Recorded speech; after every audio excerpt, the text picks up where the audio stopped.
नमस्कार मित्र आणि मैत्रिणींनो.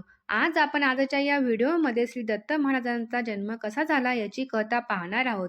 श्री दत्त महाराज म्हणतात, जो भक्त अगदी मनापासून आणि श्रद्धेने माझी ही कथा ऐकेल, त्याच्या मनातल्या सर्व इच्छा पूर्ण होतील. त्याच्या आयुष्यातले सर्व दुःख संकटे नाहीशी होतील. महाराजांसाठी उपवास नाही केला तरी चालेल, पण ही कथा नक्की ऐका. कथा सुरू करण्याआधी मी हा व्हिडिओ बनवण्यासाठी खूप मेहनत घेतली आहे. त्यासाठी या व्हिडिओला आत्ताच लाईक करा आणि शेवटपर्यंत नक्की पहा. आणि मला कमेंटमध्ये अगदी मनापासून दिगंबरा दिगंबरा श्रीपाद वल्लभ दिगंबरा नक्की लिहा. युग होते सत्ययुग. हिमालय पर्वताच्या कुशीत अत्रि ऋषींचा आश्रम होता. अत्रि ऋषी म्हणजे तपश्चर्येचा महामेरू आणि त्यांची पत्नी होती महासाध्वी अनुसूया. अनुसूयेचे पातिव्रत्य इतकं प्रखर होतं की तिच्या पुण्याईने स्वर्गाचे सिंहासन सुद्धा डगमगू लागलं होतं.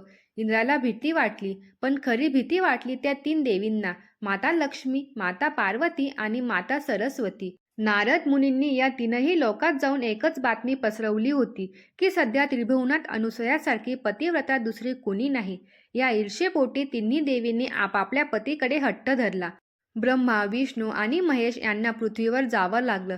उद्देश एकच, अनुसूयेचे सत्वहरण करणे, तिचं पातिव्रत्य भंग करणे. विचार करा, ज्यांच्या एका इशाऱ्यावर सृष्टी चालते ते ब्रह्मा, विष्णू आणि महेश आज एक परीक्षा घेण्यासाठी साधूचे रूप घेऊन अत्रि ऋषींच्या आश्रमाबाहेर उभे होते. दुपारची वेळ. अत्रि ऋषी अनुष्ठानासाठी नदीवर गेले होते. आश्रमात अनुसूया एकटीच होती. बाहेरून आवाज आला, भवती भिक्षामदेही. अनुसूया बाहेर आली. दारात तीन तेजस्वी अतिथी. तिने नम्रपणे नमस्कार केला. ऋषीवर यावे, आसन ग्रहण करावे, मी आपल्या भोजनाची व्यवस्था करते. पण त्या तीन अतिथींनी एकमेकांच्या चेहऱ्याकडे बघितलं आणि त्यांच्या चेहऱ्यावर एक गूढ स्मित होतं. त्यातील एका साधूने म्हणजेच विष्णूने हात वरती केला आणि म्हणाले, माते, आमची एक अट आहे. आम्ही तुमचं अन्न ग्रहण करू, पण एका अटेवर. अनुसूया म्हणाली, आज्ञा करावी. साधू म्हणाला, आम्हाला भूक लागली आहे, पण आम्ही अशा स्त्रीच्या हातचे जेवण घेणार नाही जिने वस्त्र परिधान केले आहे. तुला विवस्त्र होऊन अंगावरचे सर्व कपडे काढून आम्हाला जेवण वाढावे लागेल. हीच आमची निर्वाण भिक्षा आहे. जर हे शक्य नसेल तर आम्ही इथून उपाशी जाऊ. क्षणभर सन्नाटा पसरला. आभाळ कोसळावे तसे ते शब्द होते. एका परपुरुषासमोर एका स्त्रीने विवस्त्र होणं हे तर मृत्यूपेक्षाही भयानक होतं.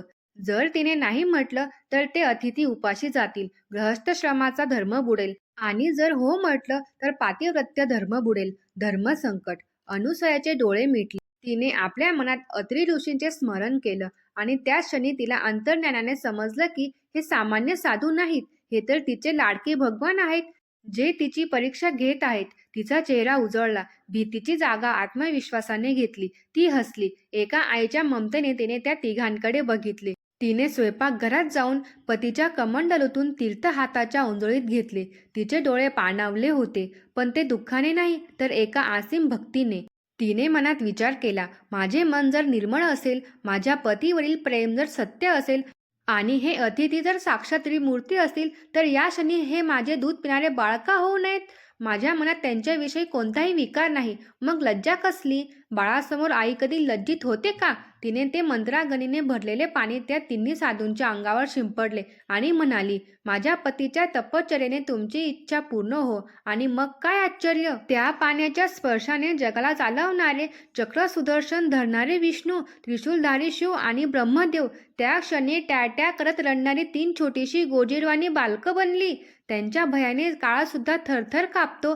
ते आता अनुसूयेच्या पायाशी हातवारे करत लोळत होते. अनुसूयेचे मातृत्व उफाळून आले. तिने त्या चिमुकल्या बालकांना कडेवर उचलले. त्या क्षणी ती फक्त एक तपस्विनी नव्हती, ती तर जगज्जननी झाली होती. तिने खरोखरच आपली वस्त्रांची पर्वा न करता त्या भुकेलेल्या बालकांना आपल्या हृदयाशी लावले. त्यांना पाहणा पाजला. सृष्टीचे पालनहार आज एका मानवी मातेचे दूध पिऊन तृप्त झाले होते. तो वात्सल्य भाव, ती शांतता. आश्रमातील पशुपक्षी सुद्धा स्तब्ध झाले होते. स्वर्गातून देवतांनीच पुष्पवृष्टी केली. थोड्याच वेळाने लक्ष्मी, पार्वती आणि सरस्वती आपापल्या पतींची ही अवस्था पाहून त्या उशाळल्या. त्यांनी अनुसूयेची क्षमा मागितली. माते, आम्ही हारलो, तुझी भक्ती जिंकली. माते, आमचे पती आता आम्हाला परत दे. अनुसूयेने त्यांचे पती त्यांना परत दिले. पण जाताना त्रिमूर्तींनी तिला वरदान दिले, अनुसूये, तुझे हे वात्सल्य आम्ही कधीच विसरणार नाही. तुझे पुत्र म्हणून आम्ही तुझ्या पोटी जन्म घेऊ. आणि त्यातूनच जन्म झाला भगवान दत्तात्रयांचा. ब्रह्मा, विष्णू आणि महेश यांचे एकत्रीकरण, 3 मुखे, 6 हात आणि पाठीशी 4 वेद म्हणजे श्वान रूपाने हे 4 वेद होते. अशा प्रकारे सत्ययुगात दत्तात्रेय अवतरले. ही कथा होती दत्त महाराजांची जन्मकथा. यानंतर त्यांचा पुढचा प्रवास आपण पुढच्या व्हिडिओत पाहूया. त्यासाठी चॅनलला सबस्क्राईब करून ठेवा आणि हा व्हिडिओ तुम्हाला जर आवडला असेल तर जास्तीत जास्त तुमच्या मित्रांसोबत शेअर करा.